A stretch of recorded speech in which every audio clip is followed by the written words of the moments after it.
Salut YouTube, salut, on va regarder une vidéo super on va voyager dans l'imaginaire.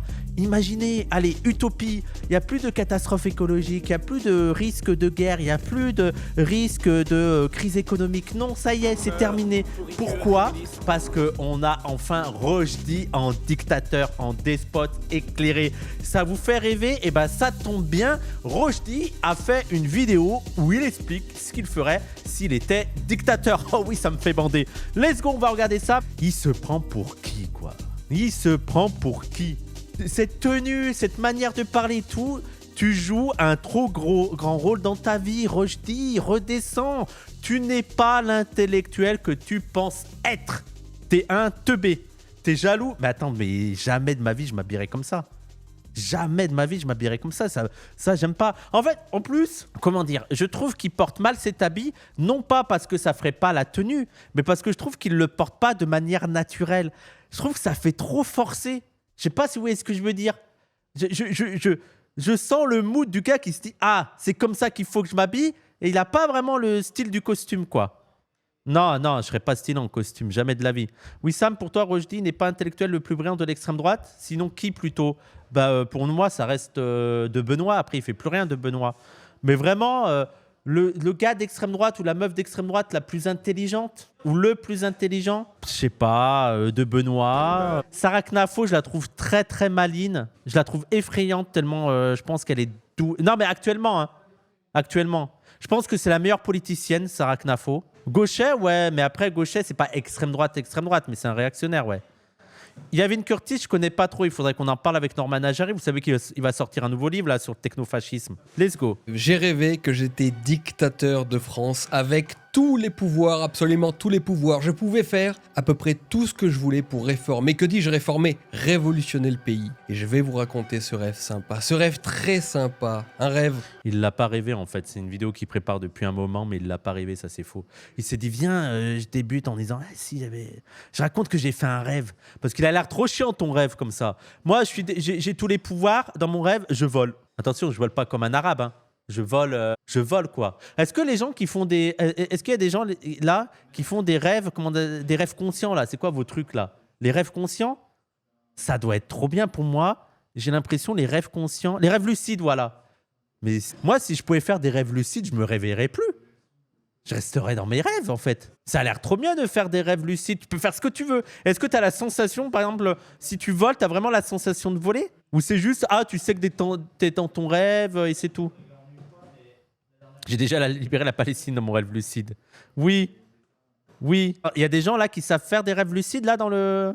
C'est moi où j'ai les joues rouges. J'ai l'impression que j'ai les joues rouges. Sensation de ouf, putain. Allez, let's go. Très humaniste et surtout plein d'espoir. Et après tout, eh bien, c'est la fin de l'année, c'est bientôt Noël. Nous avons le droit de nous faire un petit peu plaisir, de se faire un petit cadeau imaginatif. Non, mais pourquoi la musique de la marche des Valkyries, là, comme ça? Mais pour qui tu te prends?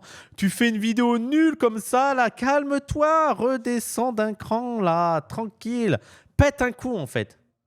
Onirique, un brin ironique peut-être, mais peut-être pas si impossible que ça, car rappelez-vous qu'en la matière, comme disait Napoléon, impossible n'est pas français. Comment? Oh là là, j'en ai marre. Moi, je sauverais le pays si j'en avais. Mais Pierre Laval, attendez, Pierre Laval, c'est pas le collabo? Attendez, Pierre Laval, c'est pas le... On est d'accord que c'est celui qui... Ou alors je confonds totalement, c'est celui qui a ultra collaboré avec les nazis. Ok. Non, mais c'est rien d'inquiétant là-dedans. Ouais, rien d'inquiétant. Peut-être que le livre, c'est pour le critiquer, hein, mais voilà, quoi. Il prend des notes, en fait, Rochdy. Il essaye de... Ah! Il y a Frantz Fanon!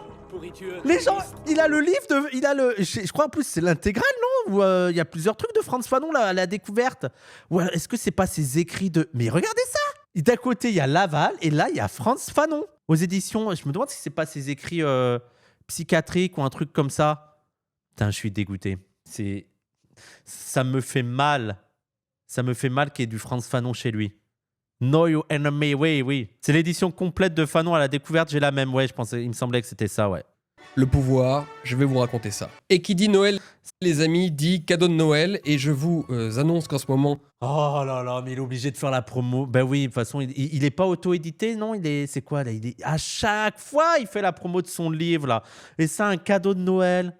Vraiment. Il y a l'opération signature sur mon site, c'est-à-dire que tous les livres qui sont commandés, tous mes livres qui sont commandés sur mon site www.rochedi.com seront reçus signés de ma main. J'en ai Bande de pigeons que vous êtes, hein. Ça doit coûter 30 balles, ça doit être une édition toute nulle, un livre de merde et tout va dans sa poche et il rajoute une signature. Vous êtes tellement des pigeons que vous allez payer 10 € de plus. Ah! Et surtout, je voulais vous présenter aujourd'hui un livre qui fait la fierté de notre maison Ah, c'est sa maison d'édition à lui. d'édition, un livre magnifique qui a le potentiel pour devenir un best-seller mondial. Je vous le Et il dose plus, lui. Ah oui, carrément. J'ai cru qu'il allait dire le best-seller de l'été. Non, mondial. Bah, vivement les traductions. Hein. Je suis impatient de les voir, hein, tes traductions. Non, oui. Ah, il va faire avec l'IA, ça, les traductions. dis, un best-seller mondial, Devenir Marc Aurèle, l'apprentissage du stoïcisme. C'est un livre illustré magnifiquement d'un jeune auteur. Il nous a pas montré. Il s'est pas montré les illustrations. Qui a C'est été- abruti. Regardez-moi ça. Complètement con. L'apprentissage du stoïcisme. C'est un livre illustré En fait, il s'est rendu compte que c'était ultra moche. magnifiquement d'un Donc, il l'a pas montré. Des illustrations magnifiques. Mais voilà, vous aurez pas. Vous aurez pas. jeune auteur qui a été primé à 2 reprises au Magic International Manga Contest de Monaco. Son dernier livre s'appelait Van Gogh, le dernier tableau aux éditions du musée d'Orsay. Donc c'est quelqu'un que j'ai récupéré du système et qui a décidé d'aller dans une maison de nos idées, une maison d'édition de nos idées, pour justement défendre nos idées, alors qu'il avait une grande carrière de fait dans le, Ok, on se monte pas les couilles. dans le milieu Ouais, classique, super, on va ça dire, marche, le ok. système. Donc il Ok, faut le on va soutenir, pas ne serait-ce que l'acheter, pour ta ça. BD de merde, Le valide, livre s'intéresse ok. à la jeunesse de l'empereur Marc. Ils sont Allez, le je m'en livre fous. émouvant, Ouais, je c'est vous long. assure. C'est un livre d'eau, le livre est tic, Attends. mais vraiment Il a toujours extrêmement bien dessiné. Attends, est-ce qu'il veut vraiment pas montrer les... Pourquoi il veut pas montrer les illustrations, frère? Montre-nous les illustrations, je veux voir. C'est émouvant, je vous assure. C'est un livre fantastique, mais vraiment extrêmement bien dessiné. Ça a l'air nul. Ça a l'air nul. Touchant, c'est émouvant, je vous assure. Il a dessiné Pétain son dernier souffle. Attends, c'est vrai? Imagine. C'est un livre fantastique, mais vraiment Ok, ouais. extrêmement bien dessiné. Super. L'histoire est géniale. Si vous voulez faire un cadeau, le livre est d'excellente facture. Le Oh papier putain, et mais tout. t'es vraiment en manque comme On ça a là, vraiment d'argent? Qu'est-ce qui se énormément passe? travaillé sur ce livre et l'auteur le mérite vraiment. Donc, Devenir Marc Aurèle, l'apprentissage du stoïcisme, si vous voulez offrir ça, vraiment une super. N'hésitez pas. Waouh. Qui inspire. Attends. On a le héros d'Europe, si vous voulez. Ça a l'air nul à chier. C'est quoi ces illustrations nulles? Oh! Oh là là là là là là. C'est même pas héroïque, je trouve ça nul. Et offrir à des jeunes enfants un livre qui inspire le courage et l'imagination pour défendre notre civilisation. N'hésitez pas. Donc, Ah putain, les pauvres enfants, mais le niveau de fascisme des parents pour offrir ça à leurs enfants, surtout à Noël. Voilà comment des gens vont devenir fachos. On leur a offert Héros d'Europe. T'as 8 ans, on t'offre ça comme BD. Tu pètes un câble. Laisse-moi avec la gaffe, en fait. Offre-moi Titeuf. Qu'est-ce que je m'en bats les couilles, là, de ton Héros d'Europe, là? voilà, sur mon site internet, rochedi.com, faites de jolis cadeaux de Noël, vous verrez, vous en serez très satisfait. Je vous remercie. Bon, du coup, je vous raconte mon rêve. Imaginez, le gouvernement actuel tombe. Il y a de nouvelles élections, mais encore une fois, aucune majorité claire ne parvient à se dessiner. Le pays est donc complètement bloqué. Mais Macron refuse obstinément de démissionner. Alors il invoque les pleins pouvoirs, l'état d'exception, et il verrouille entièrement l'État. Et comme par hasard, ses opposants politiques tombent opportunément pour corruption, et certains sont même assassinés curieusement. Le pays n'en peut plus. L'armée décide donc enfin d'agir. Un putsch balaie tout le petit monde macronien qui s'est enfermé à double tour à l'Élysée. Le président tombe, il n'y a plus de gouvernement, et la 5e c'est foutu, comme dirait Lino. Son rêve, c'est une dictature. Ah, mais de toute façon, les gens, ils vont être dictateurs. C'est le pitch de la vidéo. Allez, on va pas faire de mauvaise foi, c'est le pitch de la vidéo. Donc là, il est en train d'imaginer comment ça pourrait, la dictature pourrait arriver. Alors déjà, là, j'ai l'impression que dans son histoire, c'est pas lui qui installe la dictature, c'est que la dictature était là, installée par Macron, et le coup d'état militaire. Ventura dans l'extraordinaire, l'aventure c'est l'aventure. Il y a donc tout à refaire. Cependant, la situation devient immédiatement chaotique. Les banlieues sombrent dans l'émeute, l'extrême... Ça, c'est nous, ça. En fait, il y a le coup d'état et tout ce qu'on sait faire, c'est une émeute. Et genre, vraiment, on est des animaux. Genre, il n'y a plus rien. On fait une émeute, on casse tout, on s'agite. Ah, c'est ce truc qu'on sait faire. Des quartiers, qu'est-ce qui se passe? Une émeute, pas comme d'hab, quoi. C'est vraiment leur... Oui, c'est vraiment à goût. Gauche prépare sa révolution, l'économie est à l'arrêt, il est strictement impossible d'organiser des élections dans pareilles conditions. L'armée cherche alors, d'abord, à s'en remettre à des politiciens professionnels. C'est quoi, l'armée va aller le chercher lui? Attends, mais vraiment, si l'armée a comme dictateur attitré Julien Rochdy, c'est que l'armée est tombée bien bas. Hein. Waouh, on n'y croit pas du tout à ton scénario. Mais la vérité est qu'ils sont tous très vite complètement dépassés par la situation. Aucun n'est fait pour ces heures historiques en réalité. Tu sais, t'avais pas besoin d'essayer de nous faire un truc pour imaginer comment ça pourrait arriver. Dis-nous juste ce que tu ferais si tu étais dictateur. Parce qu'il n'y a aucune théorie un tantinet plausible où tu arrives dictateur de la France. Donc raconte-nous juste ton rêve et c'est tout.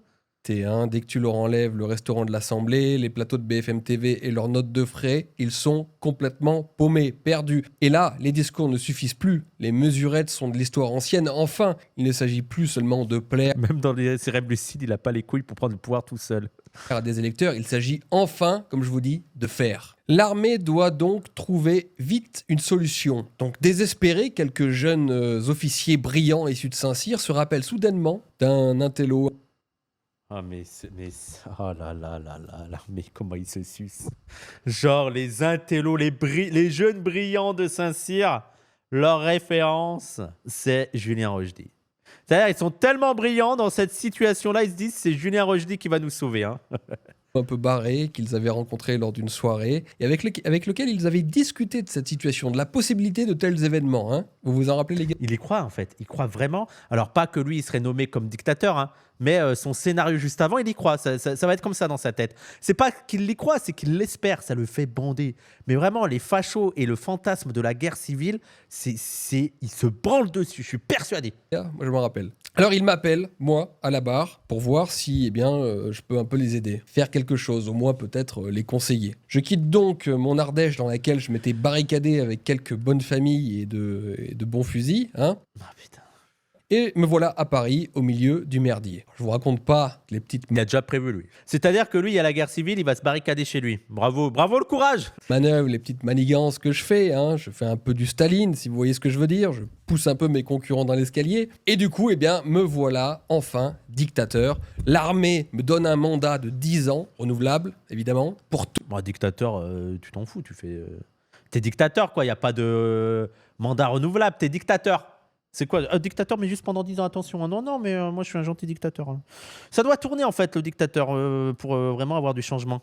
Tout changer, le sort du pays m'oblige, me voilà prêt à prendre en main le destin de la France. Alors, par quoi je commence ? Eh bien, j'ai conscience qu'il faut être radical ou n'être pas, tout simplement. Comme je vous l'ai dit, on n'est plus à un moment historique où la politique consiste juste à gagner du temps, à faire gagner du temps à la nation et surtout à garantir uniquement le versement des retraites. Non, là...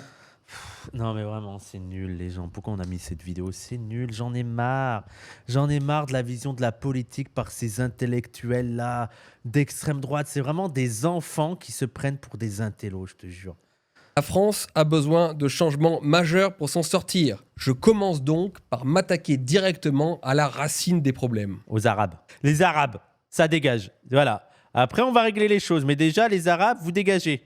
Et par conséquent, comme tout bon dictateur, je commence par ouvrir des camps de travail, des camps de rétention dédiés à la réinsertion professionnelle. J'en ouvre un certain nombre, la plupart en Guyane, et je confie leur gestion à l'armée et à quelques mercenaires salvadoriens pour bénéficier d'un incontestable savoir-faire. J'ordonne d'y enfermer sans coup férir tous les leaders d'extrême gauche qui appellent à la... Waouh. Ah d'accord, j'ai cru qu'il allait d'ailleurs d'abord enfermer les Arabes, mais il veut déjà enfermer les leaders d'extrême gauche. Moi ça va, je suis... Alors selon tes partenaires, moi je suis un taquiste, hein, je suis d'extrême droite en fait. Hein, donc ça va. Je suis pas dedans, je pense. Je suis dedans. Insurrection au désordre et à la violence, j'ordonne aussi d'y enfermer une bonne partie de la classe dirigeante corrompue et accusée de félonie, et j'ordonne d'y transférer tous les prisonniers de droit commun ayant commis des crimes et des délits graves. Non mais ce qui me fascine, c'est qu'il est là avec son fauteuil, ses livres, là, son tableau de nul, là, avec sa posture d'intellectuel, mais j'ai le même discours dans mon bar PMU. Mon tonton a le même discours. Mon tonton réacte, tu lui demandes hey, « tu fais quoi si t'es dictateur ?»« Ah, je mets tout le monde en prison. Alors, voilà, Cayenne, on va leur mettre des balles dans le cul, ça va leur apprendre la merde. Ah, vraiment, mais t'as le degré de réflexion, là. Et il se croit intelligent, avec ce niveau de réflexion. Et bien sûr, je mets dans la foulée en place une justice extrêmement sévère. Désormais, toutes les racailles et criminels qui... En fait, il faudrait réussir à changer le décor et à le mettre derrière un bar PMU. Ça aurait plus de sens, là, vraiment. Tu le mets derrière un comptoir, là, tu mets des Tu mets une salle de bar, là, tu mets la télé avec les paris sportifs, là, tu mets des tables et là, tu mets le comptoir. Et là, tout prend sens. Là, je suis en mode, ok, je crois à ce qui est en train de se passer là. Qui pourrissent et détruisent la vie des Français pacifiques depuis des décennies, donc à savoir les violeurs, les agresseurs, les trafiquants de drogue, les voleurs, etc. Bref, toute la lie de la société, tout ce beau monde, je l'envoie au bagne dans notre très utile. Parce qu'ils sont déjà pas en prison. Je veux dire, les prisons sont déjà pas surchargées. C'est-à-dire que c'est ça le problème. C'est qu'on n'enferme pas assez les méchants. Si seulement, en fait, ça serait tellement bien un monde où on pourrait juste être exploité. C'est ça le discours de l'extrême droite. C'est que le vrai problème, c'est qu'il y a des voleurs. Mais tu te rends compte comment ça serait la paix dans le monde si en fait tous les voleurs, on les enfermait et juste t'es exploité, mais en sécurité. Ouais, il y a ça qui me fascine dans le discours sécuritaire.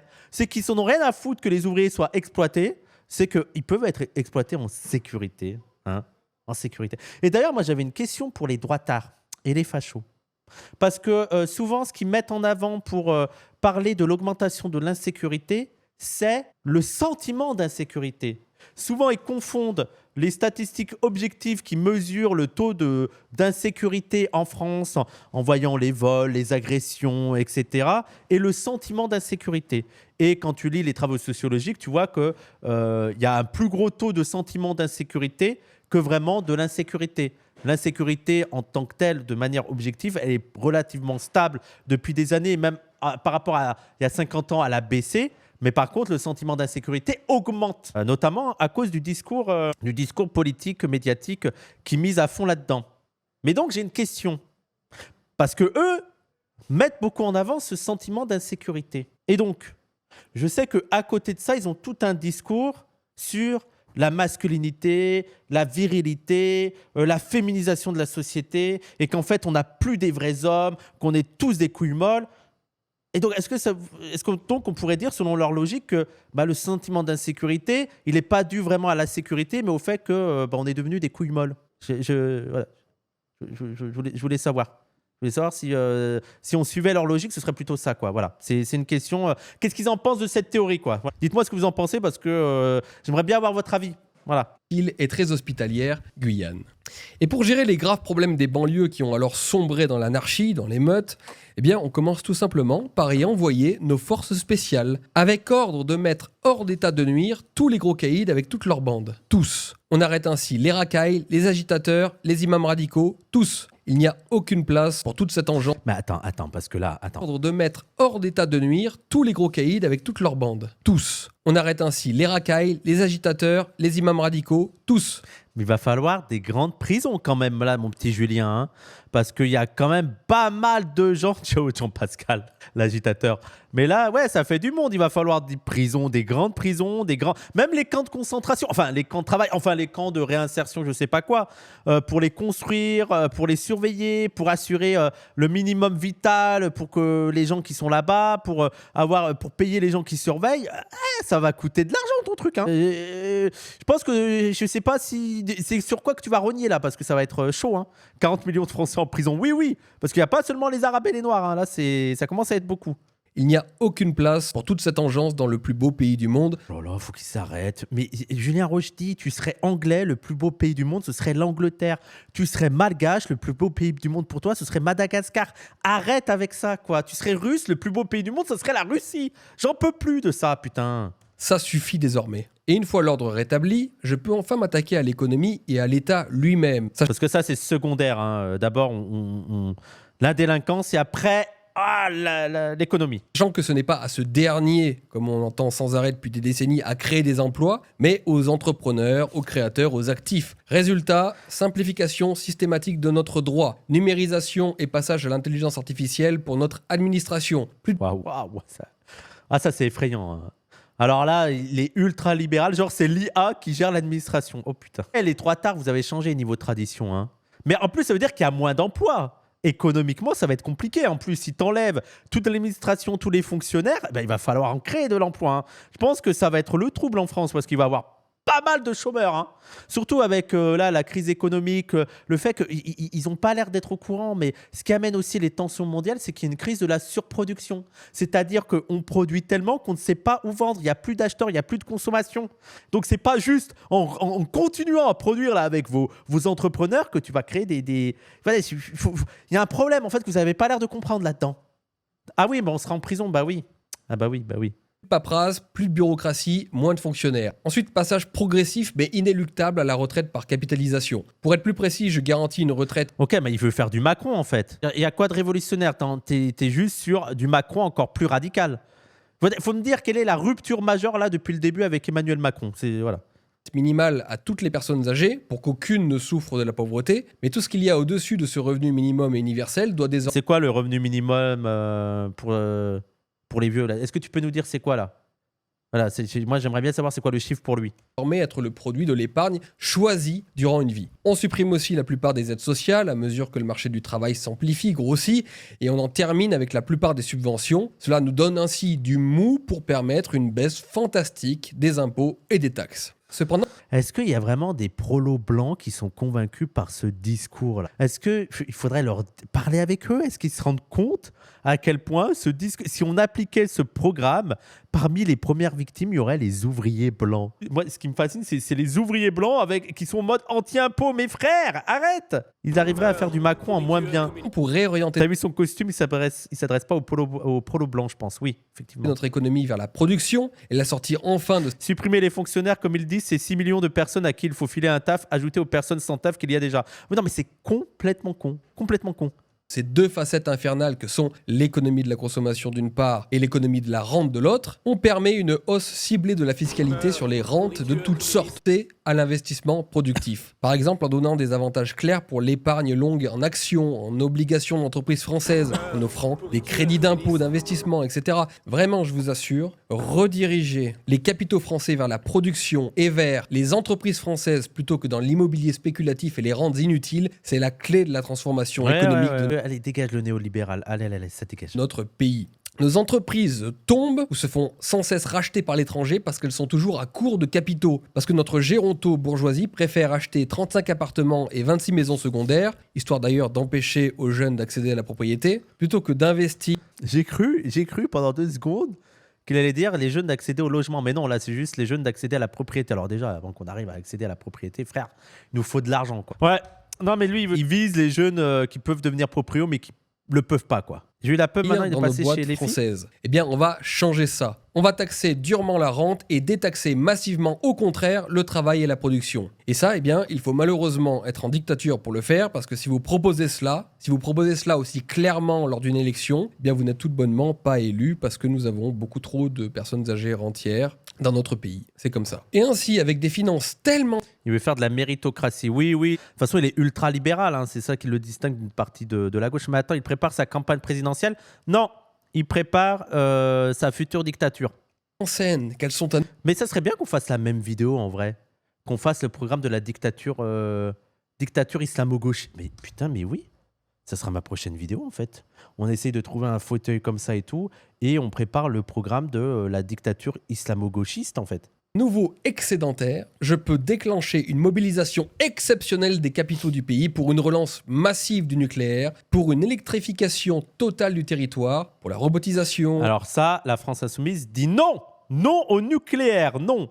Ah, moi, ce débat, est-ce qu'on va encore l'avoir en 2027, le débat nucléaire? Encore, moi, à la rigueur, du peu que je connais sur tout le débat nucléaire et tout, j'ai toujours des réticences sur le nucléaire, non pas seulement en termes de danger, mais parce que en termes d'exploitation des pays du Sud, et je sais que ce n'est pas principalement en Afrique qu'on va chercher le nucléaire, mais du point de vue militaire, c'est quelque chose de très important, l'extraction en Afrique. Mais par contre, ce qui m'a toujours halluciné, c'est les gens qui justifient de ne pas voter pour la France Insoumise au nom du nucléaire. Et notamment les gauchistes qui, comme ça, vont pouvoir voter pour le PCF.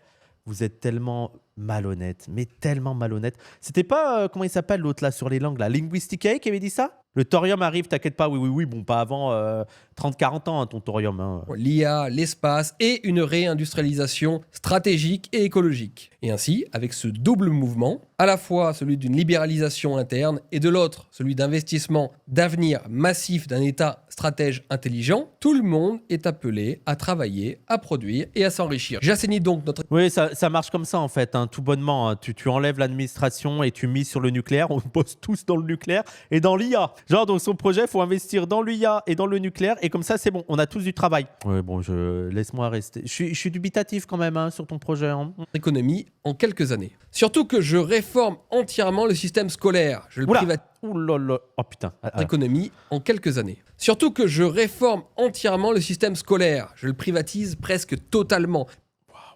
Waouh.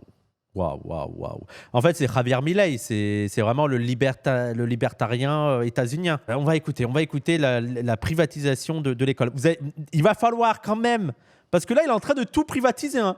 C'est fini les aides sociales, c'est fini même la retraite et tout est privatisé. Mais il va falloir bien travailler hein, quand on est pro loin, parce que là, on va bien galérer. Hein. Bon, on va arrêter les études à 12 ans. Écoute, on va revenir au 19e siècle. 8 ans, on va se mettre à travailler, tranquille. Privilégiant partout sur le territoire l'enseignement catholique, parce que oui, la France a été à l'école catholique. Et puisqu'il s'agit de la refaire, il faut donc commencer par retrouver l'école catholique. Quoi? Attends, c'est quoi ce raisonnement? Attendez, on revient sur son raisonnement débile. C'est privé, mais ça doit être catholique? Mais alors, est-ce que les écoles privées musulmanes peuvent exister? Ou alors, est-ce que c'est pas liberticide? Je comprends pas. Attendez. Privilégiant partout sur le territoire l'enseignement catholique, parce que... Donc, il y a une intervention de l'État, école privée, mais intervention de l'État pour favoriser les écoles privées catholiques. Bon, il n'y a pas une libre concurrence. Là, j'ai l'impression qu'il y a des limites à la libre concurrence là, dans ton truc. Hein. Oui, la France a été à l'école catholique. Et puisqu'il s'agit... La France a été à l'école catholique. Cette phrase ne veut rien dire. La France, il y a un personnage de la France qui effectivement a été à l'école catholique. Ok, non mais ça marche, ok. Il s'agit de la refaire, il faut donc commencer par retrouver l'école catholique. Je privatise évidemment complètement l'université, mettant enfin un terme à l'ineptie mitterrandienne et chevènementiste qui a consisté à permettre à 80% d'une classe d'âge à avoir le bac. J'augmente partout les exigences. Pourquoi? C'est quoi le problème? C'est quoi le truc? Je comprends pas le souci. Quel est le problème avec le fait qu'une classe d'âge qui est le bac? Qui a consisté à permettre à 80% d'une classe d'âge à avoir le bac.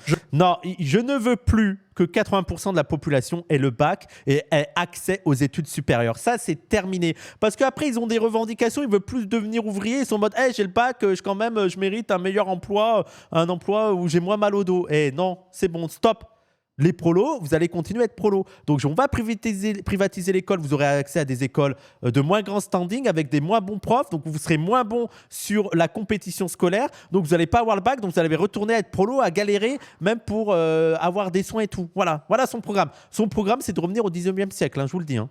J'augmente partout les exigences pour les concours, les brevets, les différents diplômes. Et du coup, seuls les vrais intellectuels ont accès au métier d'intellectuel. C'est pour ça que toi, tu n'as pas accès au métier d'intellectuel. Hein. Je tiens à te le dire. Hein. Mais vraiment, il n'y a aucune analyse de comment ça se fait que les fils de riches réussissent mieux à l'école. Non, c'est juste qu'ils sont meilleurs. Qui libère une grande et très utile main-d'œuvre pour énormément de métiers manuels. Ah ouais, mais c'est vraiment ça. Ah oui, c'est vraiment ça, les gens. C'était vraiment pas une caricature, ce que je disais juste avant. Il est en mode vraiment, il faut arrêter que les ouvriers puissent faire de longues études. Il faut qu'ils acceptent d'aller travailler. Retourner travailler, en fait. Dégager de là.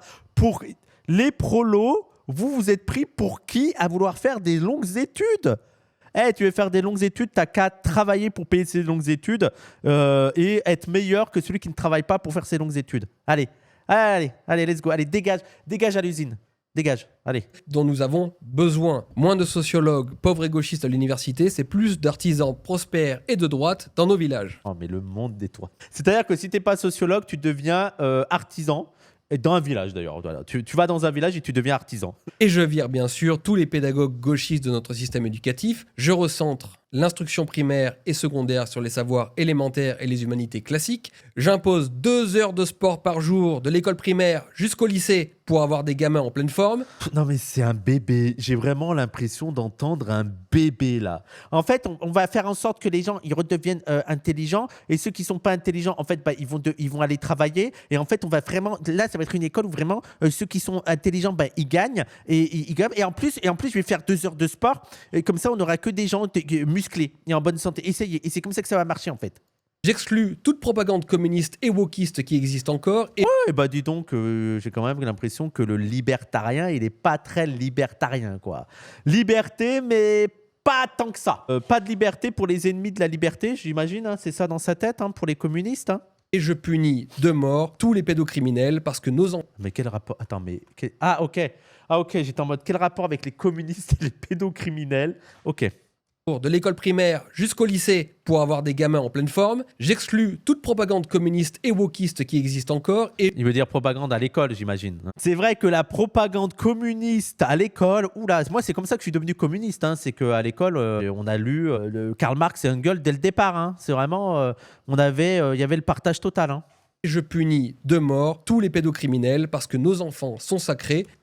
Ok, il punit de mort tous les pédocriminels. Alors, est-ce que tu es au courant de l'affaire Hamstein et d'un certain Donald qui serait impliqué là-dedans? Est-ce que donc tu es pour que on explore un peu plus cette affaire hein, du petit Donald et quelles mesures on prend hein, parce qu'il a l'air d'être un petit peu gêné, le Donald là-dessus. Voilà, si tu peux m'en dire plus parce que j'ai quand même l'impression que le petit Donald, t'as l'air de le kiffer. Si vous touchez aux gosses, c'est la dernière chose que vous toucherez. Et d'ailleurs, pour relancer la natalité, grâce à mes mesures, beaucoup de jeunes couples ont enfin accès à la propriété. Oui, il y a l'école privée catholique, j'avais oublié. Mais oui, genre sandwich. Non, mais parce que l'autre, à la rigueur, les rumeurs et tout. Mais oui, dire ça alors que les scandales qui ont été couverts sur les écoles privées catholiques et par Bayrou et compagnie. Ah ouais. Est-ce qu'il en a parlé d'ailleurs? Est-ce qu'il y a une vidéo de Rochdy parce que ça a l'air de l'intéresser, la pédocriminalité et tout. Si je mets Rochdy, elle s'appelait comment l'école? Rochdy pédophilie. C'est bizarre comme titre. Je vois pas de truc. Betaram, voilà. On va mettre Rochdy Betaram. Est-ce qu'il en a parlé? Alors, bizarrement, quand on met Rochdy Betaram, on trouve rien. C'est assez bizarre, on trouve rien. Frontière, on doit ça, c'est l'église catholique collabo au grand remplacement. D'ailleurs, je ne sais pas s'ils ont parlé aussi de ce problème de pédophilie à Betaram, mais ouais, bizarrement, c'est bizarre. C'est bizarre, j'ai pas l'impression que ça t'intéresse tant que ça quand ça touche tes amis. Tout simplement parce que la Oui, ça doit être un bug, je pense que c'est un bug, ouais. taxation de la rente immobilière a poussé les rentiers à vendre leurs biens, à arrêter de les accumuler pour rien. J'interdis par exemple l'Airbnb sur les propriétés secondaires, parce que ça renchérit indûment les prix des maisons dans les campagnes. Chez moi par exemple en Ardèche... il est contre les Airbnb. Oh, ça pourrait être presque de gauche. Là, on pourrait être d'accord. Ça dégage le Airbnb. Mais c'est pas parce que c'est surtout que ça vole du logement à des gens qui n'ont pas de logement en fait. Ça dégage. Il y a plein de gens qui achètent des baraques de campagne, qui mettent ça sur Airbnb, et donc du coup, les jeunes Ardéchois doivent quitter l'Ardèche parce qu'ils ne peuvent plus acheter des maisons dans leur ville. Ah putain, il est en train de comprendre des trucs là sur la propriété privée, sur les gens qui sont multipropriétaires. Peut-être qu'il va faire des liens aussi sur le problème du logement, sur la galère et tout. Putain, il a 2 doigts de... Mais ça, c'est le libre marché, mon petit cœur. Ah, c'est ton idéologie libérale qui amène ça. Eh ben... Et c'est pareil en Bretagne et c'est pareil dans plein de coins. Et ben ça, c'est inadmissible. Et en plus... Il a 2 doigts. Il a 2 doigts de comprendre des choses. Ça détruit le secteur hôtelier, alors que la France, qui est quand même le plus beau pays du monde, devrait avoir...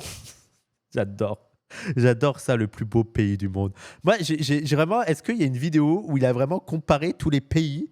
Il a fait un concours de manière sérieuse. Il a comparé tous les pays et il en est venu à la conclusion que la France était quand même le plus beau pays du monde. Le meilleur réseau hôtelier de la planète, ce qui est aujourd'hui loin, très loin d'être le cas. Donc, des pays. Rien que ça recréerait beaucoup d'emplois. Je fais en sorte aussi de pousser les banques à prêter aux primo-accédants, car sans maison, sans espace, sans propriété, il est normal que les jeunes ne forment plus de famille. Eh bien, on change ça. On défiscalise aussi tout le secteur. Attends, il dit quoi, c'est pour le logement? J'ai pas entendu. Aujourd'hui, loin, très loin d'être le cas. Donc rien que ça recréerait beaucoup d'emplois. Je fais en sorte aussi de pousser les banques à prêter aux primo-accédants, car sans... Ouais, non, mais on va s'endetter, quoi. Oui, d'accord, ok. Il veut qu'on fasse plus facilement des prêts pour acheter des maisons, oui, bon. sans maison, sans espace, sans propriété. Il est normal que les jeunes ne C'est-à-dire, à partir du moment si tu peux pas rembourser, voilà, il va y avoir un problème. Là, ça masque juste un petit peu le problème hein, aussi. Hein. forment. Mais je pense que c'est peut-être un très bon plan de forcer aux banques aussi d'emprunter à ceux qui peuvent pas, qui n'auront pas les moyens de rembourser. Ouais, j'imagine. C'est très bien. Très bien. Je crois qu'il y en a qui ont essayé, oui. Il y a eu des problèmes. Il n'a pas compris la source du problème, c'est qu'on n'a pas d'argent, frère. Tu peux me prêter, j'ai pas d'argent pour te rembourser. Eh bien, on change ça. On défiscalise aussi tout le secteur de la petite enfance, assistante maternelle, crèche, pôle enfance, etc. Il doit y en avoir plus et surtout, cela doit coûter moins cher. Et en Oui, donc lui, en gros, si tu enlèves les impôts, ça sera moins cher, donc il y en aura plus. Ok. Il privatise tout, hein, ça fait, les gens, il est en train de tout privatiser. Je vois pas où est le problème. Comment ça pourrait mal se passer pour les classes populaires? Tout est privatisé, l'école, les crèches, tout. La retraite, tout. Je veux dire, après, il suffit d'avoir de l'argent, en fait. Et si tu veux avoir de l'argent, va travailler. Il te dit, hein, il a des conseils. Hein. Mais c'est vrai qu'il privatise tellement tout que je ne sais pas comment l'État va avoir de l'argent pour assurer le minimum vital de l'État. Hein, parce que le régalien, je veux dire, là, il voulait construire des prisons. Je ne sais pas où tu vas avoir ton argent pour construire tes prisons, vu comment tu as tout défiscalisé, tu as enlevé tous les impôts. Voilà. Si tu as un modèle qui m'explique ça, je veux bien. Vous me direz c'est déjà le cas, mais on va plus loin à ce niveau-là. Et d'ailleurs, vous aurez remarqué que je préfère avantager les familles de travailleurs par des réductions fiscales, voire même des exemptions, que par des allocations familiales qui, elles, permettent à trop de cas sociaux de s'en sortir en faisant simplement des gosses. T'as le monde par la droite, quoi. Le monde des droitards. Le but, c'est surtout d'élever le niveau de notre capital humain. L'enchaînement, en gros, c'est que bon, les Noirs, les Arabes, là, le QI, ça dégage. Je veux des Blancs, en fait. Et les Blancs, c'est ceux qui travaillent, en fait. Donc, c'est eux qu'il faut favoriser. Et vu qu'ils travaillent déjà... Mais en plus, les gens, ils croient vraiment que les seuls chômeurs en France, ce sont les Noirs et les Arabes. Est-ce qu'ils se rendent compte que le niveau de chômage aussi chez les classes populaires blanches, je ne comprends pas. Est-ce qu'ils ouvrent les yeux, ils croient que tous les Blancs travaillent? Non. Je suis désolé, non. À ce niveau, puisqu'on en parle, je vous le dis, j'interdis les smartphones avant 18 ans. J'impose des régulations aux réseaux sociaux, voire j'en interdis. Par exemple, TikTok, je suis pas sûr que je garde. Mais pourquoi TikTok? Genre, c'est parce qu'il n'arrive pas à percer sur TikTok, c'est ça le... C'est quoi? C'est parce que ça abrutirait les enfants? TikTok, ça abrutit les enfants. Non, mais... Je pense que c'est même pas la Chine, les gens TikTok. Je pense que c'est vraiment le côté... Il a même pas ce niveau de réflexion sur la Chine. Je pense surtout que c'est... Ah, non, TikTok, c'est trop abrutissant, en fait. C'est trop abrutissant, TikTok. Et j'interdis la pornographie, ainsi que la pornographie. Ok, Nirina, ça marche, on continue. Soft de type OnlyFans, hein. Tout ça, ça dégage. Oui, je fais tout cela, que cela vous plaise ou non. Parce que d'une manière générale, encore une fois, main dans la main, hein, les anti-pornos de gauche, là, anti-modernes et tout, et les droitards. Parce qu'en plus, vraiment, l'argument, la pornographie, ça rend sexiste et ça rend masculin. Quand c'est au final Rushdie qui veut t'interdire la pornographie, bon, il y a des limites quand même, il y a des limites. Parce que d'une manière générale, je détruis tout ce qui détruit notre santé physique et mentale. Je taxe par exemple drastiquement la malbouffe. Tous les produits transformés coûteront désormais plus cher. Vos sodas de merde, vos céréales du matin, tous vos produits industriels préférés vous coûteront désormais 3 fois le prix que vous payez aujourd'hui. Alors, ça fera des mécontents au début, mais en quelques années, on aura économisé des... Mais comment ça marche dans sa tête? Il croit que ça... Je veux dire... Il croit qu'on va manger de la malbouffe. Il suffit d'augmenter le prix de la malbouffe. Comment? Et comment tu arrives à avoir des produits de bonne qualité? Des bons produits, des produits bio, des produits qui respectent la santé. Je veux dire, comment ça marche dans sa tête? Parce qu'en vrai, en plus, il nous prend pour des teubés, mais nous, on aimerait trop manger ça, en fait. C'est juste que c'est trop cher. Parfois, c'est juste trop cher de bien manger. Parce que eux, en plus, ils sont contre l'interdiction de la viande. Il faut manger de la viande, il faut manger de la bonne viande. Tu me la payes comment, la bonne viande, en fait? Voilà, j'ai pas d'argent, je veux manger de la viande, je vais manger du steak dégueulasse. Moi, j'aimerais bien manger du vrai steak et tout. Non, je vais te manger du steak haché à 9 € les 6 steaks et c'est déjà trop cher. Donc, il y a 5 ans, je me faisais 2 steaks par soir. Maintenant, je me prends 1 steak par soir. Donc, comment tu fais en fait? Explique-nous. J'ai pas d'argent. C'est-à-dire que il est en train de tout privatiser. Donc on va devoir payer l'école, on va devoir payer la retraite, on va devoir payer l'accès aux soins et même maintenant la bouffe, on va devoir payer 3 fois plus cher. Mais comment on s'en sort? Explique-nous.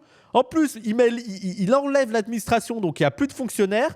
Il veut investir dans le nucléaire et dans l'IA. Alors je pense pas que l'IA ce soit un secteur d'avenir si tu veux créer de l'emploi, hein, je te le dis. Comment on va faire en fait? Ah oui, moi je suis en prison en Guyane, j'avais oublié. Mais comment il va faire pour payer les surveillants de prison, quoi? Il va finir par le SMIC à 6 000 euros. Non, mais surtout pour enlever tous les impôts et tout. Hein. Des mécontents au début, mais en quelques années, on aura économisé des milliards dans le domaine de la santé. On aura une population plus saine et moins déprimée. On aura Parce que, en fait, les autres seront morts. Donc, il y aura moins de gens et donc c'est bon, ça ira mieux. beaucoup aidé nos paysans en revalorisant énormément la production locale parce que les gens n'auront pas le choix. Pour manger moins cher, ils devront manger mieux et français. C'est-à-dire Et nous, on attend ça. On attend que le produit local, il soit moins cher. On va acheter le produit industriel, non pas parce qu'on est des abrutis qui aimons grossir, mais parce que c'est déjà le moins cher. À quoi ils jouent ? Mais moi, je rêve. À chaque fois, je suis à côté de l'épicerie écolo, bobo, locale. Je veux y aller. C'est juste que c'est 6 € le paquet de pâtes, en fait. Mais sinon, je n'attends que ça. Tu sais, il dirait que c'est notre projet, en fait, la malbouffe. Les trucs industriels, c'est notre projet. Je comprends pas. Et là, ça veut dire aussi, les gens, que même l'industrie agroalimentaire, vu qu'il fait 3 fois plus cher, elle décède. Il n'y a plus d'industrie agroalimentaire. Donc là, il y a encore du chômage. C'est pas vrai, Wissam. Les produits industriels sont plus chers que cuisiner des produits bruts. Si tu parles de fruits et légumes, oui. Mais si tu vas en dehors des fruits et légumes, non. Je veux dire, prends les pâtes. Tu fais comment ? Peut-être que tu as un secret pour faire moins cher. Hein, mais il me semble que tu vas pas faire moins cher que tes pâtes à 80 centimes au Leclerc. Voilà, explique-moi où tu fais moins cher. Et encore une fois, on ne pourra faire ça qu'en dictature. Parce que je ne vous dis pas... Bah oui, mais la viande, je prends l'exemple de la viande, mais après on pourrait me rétorquer, tu manges moins de viande et tu manges des légumes. Et ça, je suis totalement d'accord. Mais au-delà des fruits et légumes, il y a plein d'autres consommations où le moins cher, c'est dans l'industriel. Hein. Je suis désolé. Hein. Et c'est dommage, hein, c'est terrible. Mais je peux pas croire que ce soit aussi bête. Oui, non, mais ça c'est... Je veux dire, on dirait la liste de souhaits d'un enfant de 12 ans, là. Aider nos paysans en revalorisant énormément la production locale parce que les gens n'auront pas le choix. Pour manger moins cher, ils devront manger mieux et français. Mais ça, c'est... En plus, on a l'impression qu'il a l'air d'oublier que c'est le projet des gauchistes, en fait. Le projet local, consommer local, c'est ton putain de libéralisme qui pousse à consommer des avocats d'Amérique du Sud. C'est le projet gauchiste de se dire, mais quand même, on peut produire local, il faut éviter de faire transporter des produits aussi loin. Et puis en plus, il y a la surexploitation du Sud. Voilà. C'est-à-dire le contraire de ce qui se passe en ce moment. Et encore une fois, on ne pourra faire ça qu'en dictature. Parce que Non, ou alors la dictature du prolétariat. Moi, je suis d'accord avec toi, mais ça serait la dictature du prolétariat qui pourrait garantir ça. Après, les avocats, pas sûr que ça pousse en France. Oui, bah, tu manges plus d'avocats, écoute, voilà. Et même les tomates, en fait, de manger des fruits et légumes hors saison que tu fais venir des pays du Sud, c'est ça aussi le problème. Et c'est ça qui a de plus en plus, qu'on met de plus en plus en avant, c'est de revenir à l'idée de tu consommes les fruits et légumes de saison.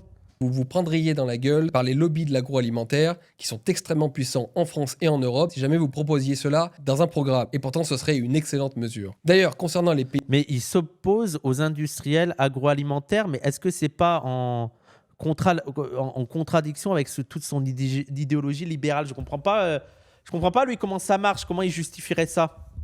paysans, j'ajoute que pour des raisons écologiques, j'impose une taxe carbone stratégique de sorte à ce que tous les produits qui viennent d'ailleurs et de loin coûtent beaucoup plus cher que les produits français. Qu'un poulet... C'est mignon.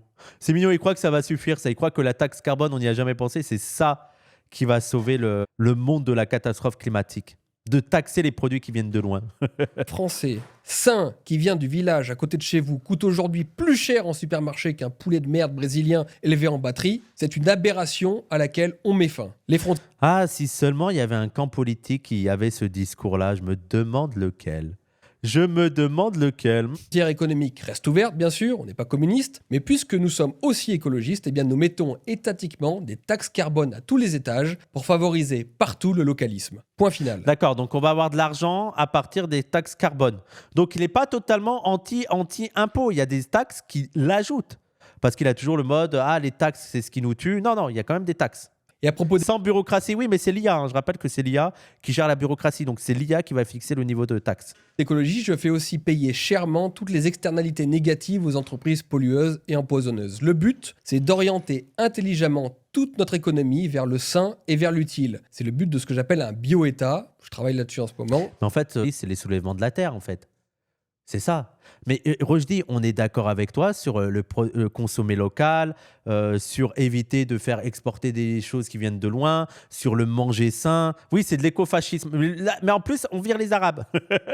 C'est ça, c'est soulèvement de la terre, plus on vire les Arabes. Ouais, on y croit, ouais. J'espère pouvoir vous en parler un jour. Bon voilà, j'ai rétabli l'ordre, j'ai rétabli l'économie, j'ai rétabli la santé de mon pays.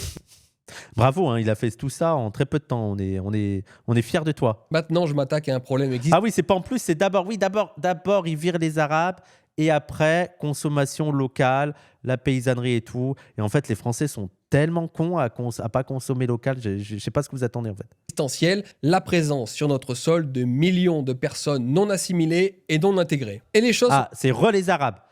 On vire les Arabes au début, il en reste encore, ils sont des millions, qu'est-ce qu'on fait ? sont en réalité plus simples qu'elles ne paraissent. D'abord, évidemment, ça va de soi, on expulse immédiatement et systématiquement tous les clandestins. En attendant de les renvoyer dans leur pays d'origine, parce que parfois ça peut prendre pas mal de temps, on les... Là, il est un petit peu réaliste. Là, il est en mode, bon, il peut y avoir des difficultés. En fait, il ne s'imagine pas aussi le coût que ça représente la remigration. Tu vois, il y a surtout votre délire de la rémigration, c'est comment vous financez la rémigration. Tu crois que tu les expulses comme ça facilement, les gens ? Genre, ils vont partir d'eux-mêmes. Mais vous êtes mignons avec vos petits rêves comme ça. Même si vous vouliez mettre en pratique vos idées, ça serait un petit peu compliqué, hein, niveau coût. Hein. Enferme dans de grands centres de rétention administrative. Hors de question Allez, il va y avoir des gens derrière les barreaux avec toi. Ça commence à faire beaucoup. Hein. De les laisser dehors comme aujourd'hui. On fait aussi un moratoire sur les naturalisations. On retire la nationalité française à tous les naturalisés qui ont commis des crimes et des délits. Et après, on les expulse. Parce que les crimes et les délits, ça doit être quelque chose qui est français, en fait. On peut avoir des délinquants français. Vraiment, les étrangers, là, vous cassez les couilles. C'est bien normal. Ensuite, pour le gros de la masse immigrée, eh bien, c'est très simple. Si on ne peut pas, en droit international, retirer la nationalité sur... Ah, parce qu'il s'intéresse quand même un petit peu au droit international. Et bon, c'est un dictateur, mais il respecte le droit international, à minima. Hein. Immigrés, eh bien, c'est très simple. Si on ne peut pas, en droit international, retirer la nationalité sur des critères ethniques, on peut, en revanche, totalement jouer sur les générations, comme le font de nombreux pays civilisés, comme le Japon, par exemple. De nombreux pays civilisés. Oh, merci à un anonyme qui a donné 20 €. C'est quoi les pays non civilisés ? Parce que là, il parle de nombreux pays civilisés. Ça veut dire que là, en ce moment, il y a les pays non civilisés. Hein. On est en 1900 avec lui. Je vous explique. Ok, on a donné la nationalité française. Merci beaucoup pour la personne qui m'a donné 20 €. Merci. À, mettons, une famille algérienne, une famille d'immigrés algériens. Exemple pris au hasard. On a pris l'Algérie totalement au hasard. Hein, voilà. Ok, c'est comme ça, en raison de la non-rétroactivité qui est au cœur de notre droit. Et vous voyez, même si je suis un dictateur, je suis un dictateur à la romaine, c'est-à-dire que je... Vous pensez qu'il a déjà essayé de s'autosucer ? Je suis persuadé que si. Je suis persuadé qu'il s'est regardé, il s'est dit putain, je me sucerais bien quand même. Je sucerais ces statues romaines là. Julien, mais t'es sexy de ouf. Je respecte quand même notre droit. Eh bien, en raison de cette non-rétroactivité de la loi, on ne peut pas retirer une nationalité qui a été octroyée, sauf crime et délit. Mais on n'est, en revanche, pas du tout obligé de garantir l'automaticité de cette nationalité pour les enfants et même les petits-enfants de ces naturalisés. Donc en gros, ceux qui ont été naturalisés, leurs enfants et leurs petits-enfants seront plus naturalisés. Ok, il enlève le droit du sol. Clairement, quoi. Rien ne vous y oblige. Même dans le droit européen, figurez-vous, j'ai vérifié. L'Union européenne ne pourrait rien faire contre ça, contre la suppression de cette automaticité. Et même d'ailleurs, si elle s'y opposait, elle ne pourrait rien. Il veut le droit du sang. Ok. C'est pas le droit du sol, mais du sang. Oui, c'est ce que je dis. Il enlève le droit du sol, il veut le droit du sang.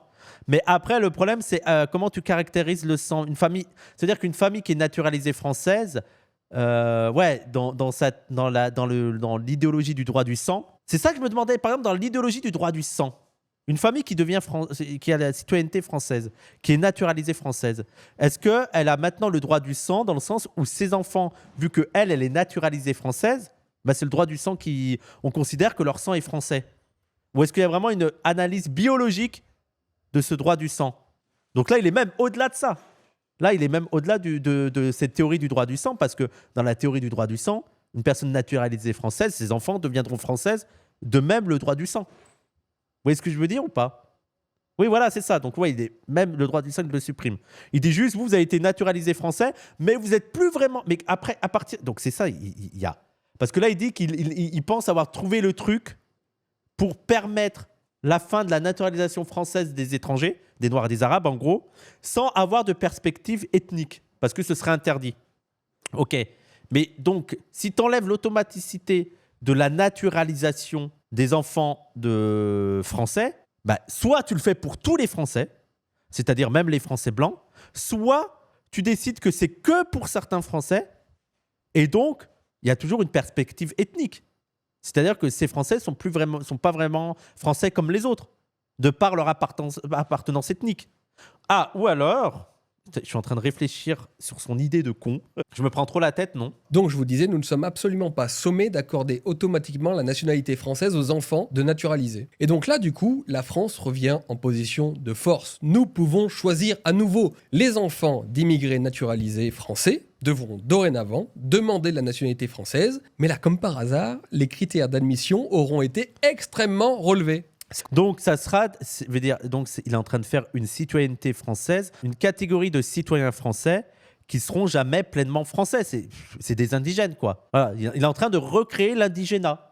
C'est-à-dire que si tu prétends que les naturalisés français, leurs enfants ne seront pas français et eux-mêmes devront prouver qu'ils sont français et donc passer un processus de naturalisation, tu es en train de créer une autre catégorie de Français qui seront jamais pleinement français, peu importe leur temps de présence sur le territoire français. Complètement assimilés, eh bien on n'a aucune raison de vous donner la nationalité française. On crée du coup un statut intermédiaire, un statut de fédéré communautaire par exemple, une sorte de carte verte à l'américaine améliorée, pour les enfants et les petits-enfants d'immigrés naturalisés. Je rappelle des enfants qui sont nés en France de parents français, là, et qui ont juste le problème d'être noirs et arabes. Là, il est vraiment en train de faire un projet en mode hey, ces enfants noirs et arabes nés en France, ils ne seront pas français, c'est mort. C'est mort, ce sera des citoyens de seconde zone. Ils travaillent, qui respectent la loi et qui ont à cœur de s'intégrer. Ils peuvent donc parfaitement rester sur le territoire, avoir des droits, mais ils ne sont pas pleinement citoyens français. Des indigènes. Quand je vous dis qu'on est revenu au 19e siècle, on est vraiment sur des indigènes dans le sens du 19e siècle. Il y a le code de l'indigénat. Moi, je propose même qu'il y ait des... Et en plus, il est en train de dire que si eux, ils commettent des délits et tout, bah, c'est encore des sanctions plus fortes. Code de l'indigénat. C'est tout et c'est absolument normal. Et on expulse les autres, tous ceux qui ne travaillent pas, qui ne respectent pas la loi, etc. Et je vous rappelle quand même qu'ils ne sont pas apatrides puisqu'ils bénéficient ou peuvent bénéficier, s'ils le demandent, d'une double nationalité puisque tous les pays du Maghreb et les pays africains fonctionnent selon le droit du sang. Et bien désormais, sous ma dictature, la France fonctionnera pareil. Droit du sang. Mais alors, il fait comment avec moi si c'est le droit du sang? Parce que moi, j'ai un petit peu le droit du sang aussi, quoi. Et prenons les immigrés de deuxième génération, de troisième génération. C'est-à-dire, c'est leur arrière-grand-parent qui est né en Algérie. Parce que là, Julien, il va falloir te le dire, hein. On revient, il y a des gens, ça fait 3-4 générations qui sont en France. Donc eux, ils ont quand même le droit du sang ou pas? Par exemple, Mohamed, 16 ans, c'est son grand-père qui est arrivé en France. Son père est né en France et lui est né en France. Donc comment ça se passe? Est-ce que lui, il a le droit du sang ou pas? Ou comme c'est un arabe, non? Fonctionnera pareil, droit du sang exclusif, et je vous ferai remarquer quand même que ce que les gauchistes appelleront fascisme ne sera juste que l'imitation de la plupart des pays du monde. Bah, ça dépend. Si tu parles de droit du sang et que, comme je te prends l'exemple de moi ou des gens dont l'immigré, c'est l'arrière-grand-parent ou le grand-parent, et que tu décides que, bon, ok, ça fait 3-4 générations, mais vous n'avez pas le droit du sang, c'est une vision fasciste du droit du sang. Voilà. Quelqu'un qui est naturalisé français, ses enfants sont français. Voilà. Et toi, tu as une vision fasciste en mode « Ah non, mais tu as du sang arabe !» Biologiquement, tu as du sang arabe. Même si ça fait 4-5 générations que tu es là, tu es arabe, donc c'est fasciste. J'ajoute que les aides sociales ayant été entièrement coupées, les associations pro-migrants ayant été toutes dissoutes, les criminels ayant été systématiquement envoyés travailler en Guyane, on aura aussi passé des partenariats d'amitié et de coopération renouvelés avec les pays du Maghreb et d'Afrique. Mais il y croit ça?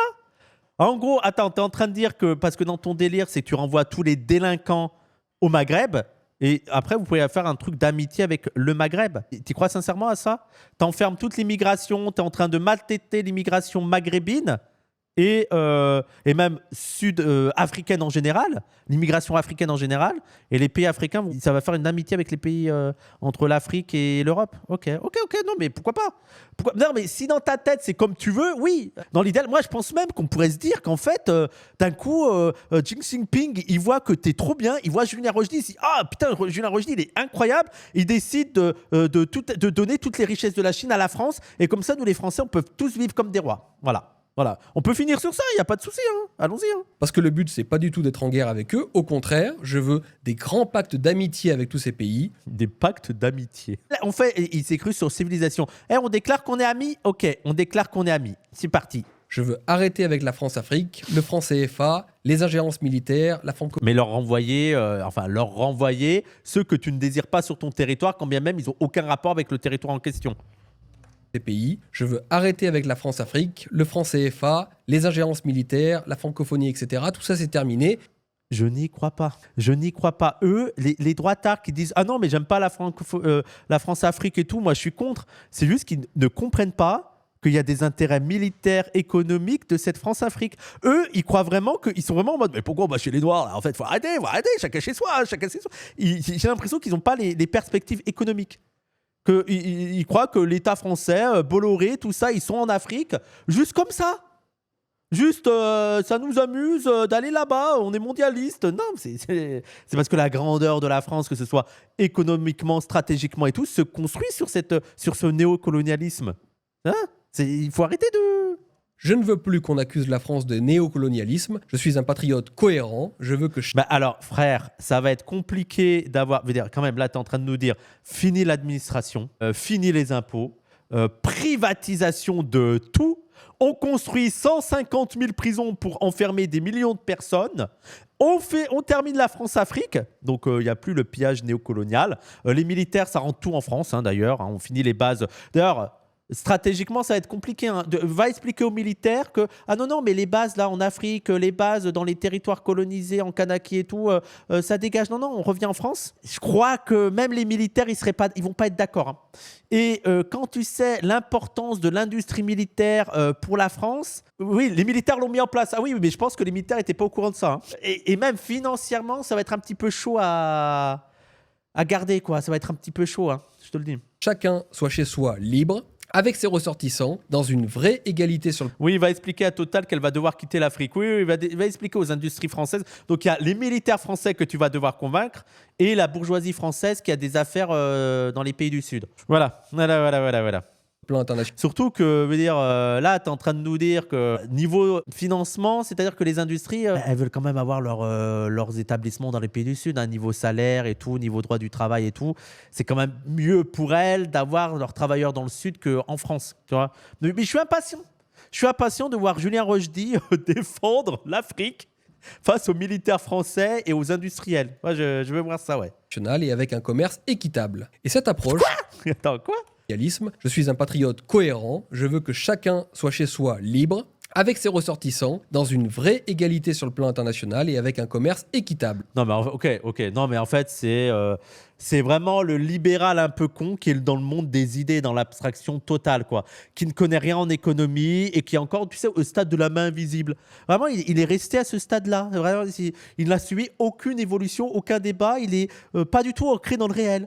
Vraiment dans sa tête en mode, mais si vraiment on mettait le libre marché, si on mettait le libre marché, ben ça irait dans le monde. Ça irait, tout irait bien. En fait, chacun se vendrait des trucs et échangerait et ça serait la paix, il n'y aurait pas de domination. Ce serait équitable. C'est équitable. Et cette approche, je pense, aidera considérablement une remigration pacifique et ordonnée. J'en suis sûr. Et donc voilà, avec moi, En fait, il comprend pas que tout ce qu'il promet sur la question de l'écologie, la question du marché équitable et la question même de l'éducation, une éducation saine, une alimentation saine, tout ça n'est possible qu'en détruisant. Je pense qu'il n'a pas compris que le problème là-dedans, c'était le capitalisme en fait. Tu sais, il croit que le néocolonialisme, la malbouffe, l'industrie, tout ça, la domination des pays du Sud, c'est dû à autre chose que le capitalisme. C'est juste, je sais pas, des gauchistes ou des mondialistes qui font ça parce qu'ils sont méchants. Il n'y a pas une structure du travail internationale qui amène à ces mécanismes-là, non. Et alors là, l'écologie, il est vraiment dans une idée, mais il est vraiment dans un... parce qu'en plus, l'écologie, il a misé que sur la nourriture, en fait. Parce que ça correspond à son discours un peu populiste et démago sur les paysans. Mais rien que sur la consommation d'énergie.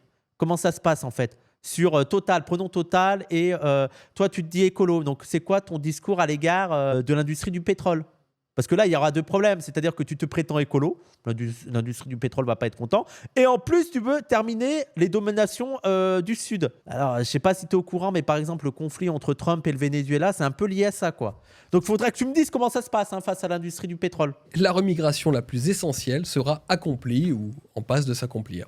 La France reviendra aux Français de manière, je le répète, totalement juste et légitime. Après donc une dizaine d'années seulement, le pays, avec moi, resplendit. L'insécurité... Vous pensez qu'il y croit? Est-ce que vous pensez vraiment qu'il se dit mais putain, mais si seulement il me laissait faire?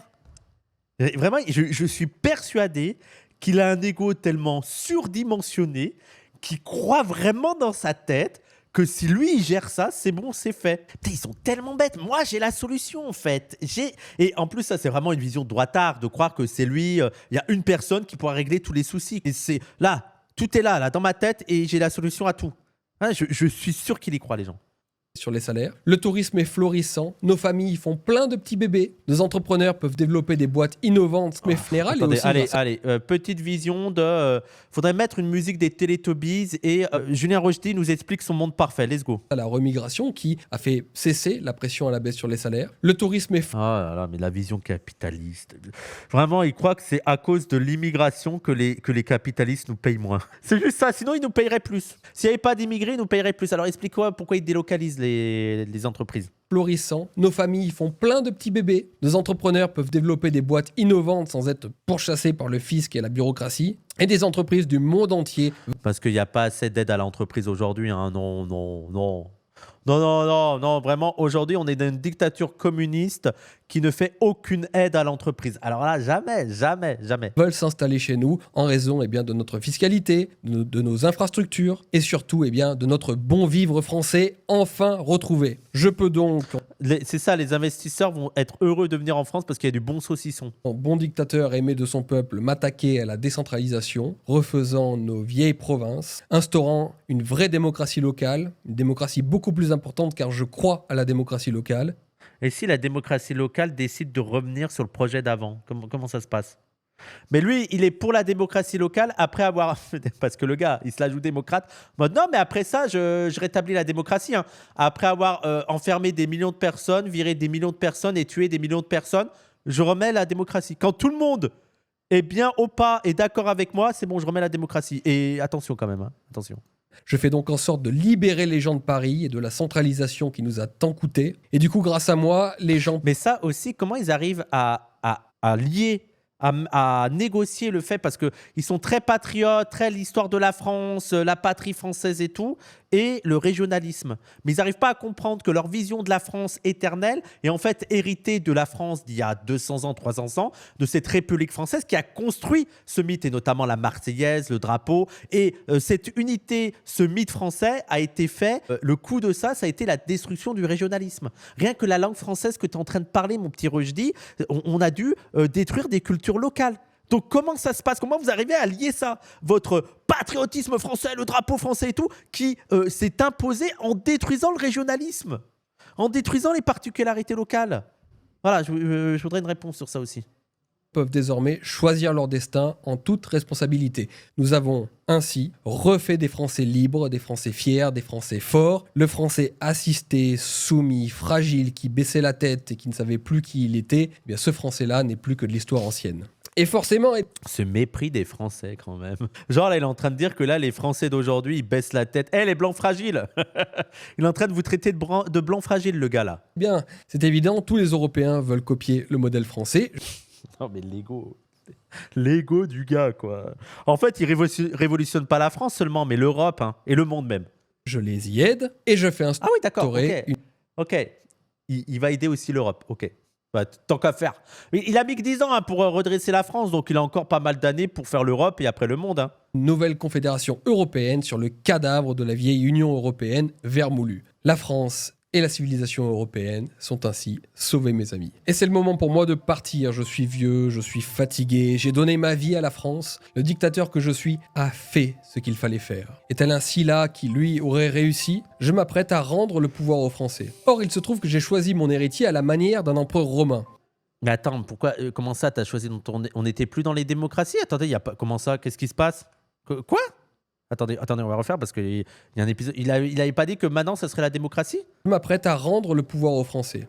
Ok. Or, il se trouve que j'ai choisi mon héritier à la manière d'un empereur romain. Comme par hasard, il s'agit du descendant légitime des Bourbons que j'ai pris sous mon aile et que j'ai patiemment formé. Je suis le monk national. Mais attends, il y a un problème, on est d'accord. Il est en train de dire je rends la démocratie aux Français et j'ai choisi mon héritier. Mais. Et tel un Sylla qui, lui, aurait réussi, je m'apprête à rendre le pouvoir aux Français. Or, il se trouve que j'ai choisi mon héritier à la manière d'un empereur Donc il rend pas le pouvoir aux Français. Ok. Ouais, il part en monarchie. Ok. Non, mais... romain. Comme par hasard, il s'agit du descendant légitime des Bourbons que j'ai pris sous mon aile et que j'ai patiemment formé. Je suis Attends, mais vraiment, mais le niveau d'égocentrisme de ce gars, le melon du mec, quoi. le monk Il pourrait nourrir toute la France, je vous le dis. Hein. national, je propose aux Français de l'élire par plébiscite. Je lui fais signer d'abord une C'est-à-dire que le gars qui a été dictateur, qui a mis tout le monde en prison, qui a viré les opposants politiques, qui a enfermé tout le monde et qui a tué des gens, il dit maintenant les Français, j'ai choisi lui comme héritier, on va faire un plébiscite. C'est vous qui allez élire, ouais, c'est vous, ouais. Oui, ça a l'air très démocratique comme fonctionnement. Oui, je suis sûr que les Français vont décider en leur âme et conscience, oui, avec un gars qui a eu une telle pratique du pouvoir. charte. Une grande charte lui imposant de respecter les libertés locales et nos racines culturelles. Et Qu'est-ce que ça veut dire respecter les libertés locales? Tu vois, c'est toujours flou. Donc comment tu arrives à allier le côté dictateur, tyran et liberté locale? la monarchie, après moi, est restaurée. Je peux partir en paix. Voilà, mes amis, c'est à ce moment-là que je me suis réveillé. C'était Complètement con, ouais, c'était complètement con, effectivement. T'es un attardé, t'as 12 ans. Genre, moi, s'il y a un enfant de 12 ans qui me raconte ce rêve-là, je lui mets 3 tartes, en fait. Je lui dis, t'es un fasciste. T'es un putain de fasciste. Et je l'amène en camp de rééducation en Chine. Mon gamin, ouais, je fais ça avec mon gamin. un rêve, bordel. Alors évidemment, hein, j'ai pas tout dit. Il y aurait plein de petites choses sur lesquelles aussi on pourrait discuter. Oui, quand même, je pense que le plan n'a pas... J'imagine qu'il faut rentrer plus en détail, hein, parce que là, il y a quand même 10 ans de pouvoir, hein. Il ne s'agissait que d'un programme à grand trait, hein, vous m'aurez compris, vous me pardonnerez. Mais ce serait quand même déjà pas mal. Hein. Mettez d'ailleurs en commentaire, vous, tout ce que vous feriez, hein, si vous étiez vous dictateur, ça m'intéresse. Est-ce que je peux mettre... je te vire. Je peux mettre je te vire de France, tu vas tu vas chez les libertariens et tu dégages. Je voudrais mettre ça. Et mettez un like à cette vidéo si vous aimeriez ma dictature. Bon. Est-ce qu'il y a des gens qui ont mis un like à sa dictature? Il y a 5000 personnes aimeraient cette dictature. Attendez, je veux lire les commentaires. Pendant un instant, j'ai eu une lueur d'espoir pour le pays. Non mais attends, Pierre-Louis, non. Respecte-toi un petit peu. Quand tu te réveilles d'un tel rêve, tu m'étonnes que tu déprimes. Mais... Printemps 2027, t'as quelque chose de prévu? Il faut plus de vidéos comme ça, vraiment masterclass. Oh putain, conversanologie. Julien Rocheté, roi de France, pour Noël, s'il vous plaît. Mais le niveau de soumission des blancs patriotes, c'est une folie.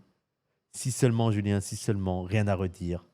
Très content que tu aies mentionné le retour aux anciennes provinces. Personne n'en parle. Bah oui, c'est votre putain de France qui les a détruites. Oui, effectivement, les patriotes, vous avez un petit peu de mal avec ce sujet parce que votre mythe de France éternelle, blablabli, mon cul sur la commode, il s'est construit sur la destruction de ces provinces. Mais par contre, vous ne pourrez jamais revenir à ça. C'est terminé. Pensez l'avenir. Ça ne veut pas dire que le régionalisme, c'est terminé, sauf que le régionalisme ne ressemblera pas à ce qui était dans le passé. Vous savez pourquoi? Parce que les gens ont changé. Ça faisait longtemps que je voulais entendre quelqu'un déclamer un tel programme. Vous l'avez fait, merci. Mon cher Julien, une dictature, ça c'est le vrai commentaire drôle. Une dictature, c'est quand les gens sont communistes, qu'ils ont froid avec des chapeaux gris et des chaussures en fermeture éclair. C'est ça une dictature. Il a liké. Est-ce que vous pensez j'espère qu'il connaît la référence quand même, hein. Où est-ce qu'on signe? À quand le fracas d'un coup d'état militaire résonnant comme l'écho de l'arrivée de De Gaulle? Bon. Comme conclusion, en fait, je voulais dire que ton rêve, c'était notre pire cauchemar, mais non, c'est juste ridicule. Moi, ça m'a fait rigoler. Voilà, ça m'a fait rigoler. J'ai l'impression d'avoir écouté la présentation d'un collégien. Voilà, il a eu le devoir, présente-nous ta dictature. Et c'était sa présentation devant ses camarades de classe. Et là, je mettrais un 16. Je mettrais, c'est très rigolo. Ça m'a l'air très peu réalisable ta dictature, mais c'est très rigolo. C'est très marrant, on s'est bien marré. Merci Julien. Merci beaucoup. C'était mignon, Miskin, il a 10 ans, il est fan de Death Note, soyez gentils. Oui, c'est ça.